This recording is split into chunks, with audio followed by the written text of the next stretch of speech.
महाराष्ट्र आवाज न्यूज. शिरपूर तालुक्यातील सावळदे येथील शेतकरी अरुणाबाई नानाभाई पाटील यांनी पीक विमा मंजुरीतील कथित अनियमिततेविरोधात तहसील कार्यालयासमोर आमरण उपोषण सुरू केल्याने महसूल व कृषी प्रशासनाच्या कार्यपद्धतीवर गंभीर प्रश्नचिन्ह निर्माण झाला आहे.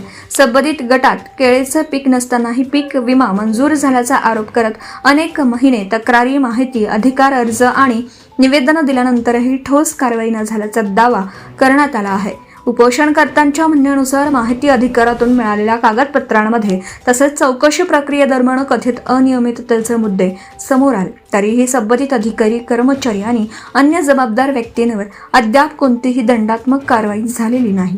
त्यामुळे सामान्य शेतकऱ्यांसाठी एक न्याय आणि दोषींना दुसरा न्याय का, असा सवाल उपस्थित केला जात आहे. शेतकऱ्यांनी संपूर्ण प्रकरणाची निष्पक्ष चौकशी, दोषींवर फौजदारी गुन्हे दाखल करणं, शासनाची झालेली आर्थिक हानी वसूल करणं आणि चौकशी पूर्ण होईपर्यंत संबंधित अधिकाऱ्यांवर प्रशासकीय कारवाई करण्याची मागणी केली.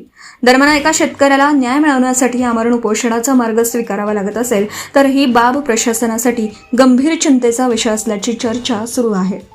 उपोषण सुरू झाल्यानंतरही संबंधित यंत्रणेकडून तातडीने ठोस निर्णय न झाल्यास शेतकरी आंदोलन अधिक तीव्र होण्याची शक्यता व्यक्त केली जात आहे. धारदार शीर्षके, तक्रारींचा ढीग, कारवाईचा शून्य वेग. अखेर शेतकरी आमरण उपोषणावर. पीक विम्यातील कथित गैरव्यवहारांवर प्रशासनाचं मौन. न्यायासाठी शेतकऱ्यांचा एल्गार, दोषींना अभय, शेतकऱ्यांना उपोषण. यंत्रणेवर गंभीर प्रश्नचिन्ह, कारवाईऐवजी चालढकल. पीक विमा प्रकरणाने प्रशासनाची परीक्षा, न्यायासाठी तहसीलांसमोर उपोषण. संबंधितांवर कारवाईची मागणी तीव्र. वरील वृत्तातील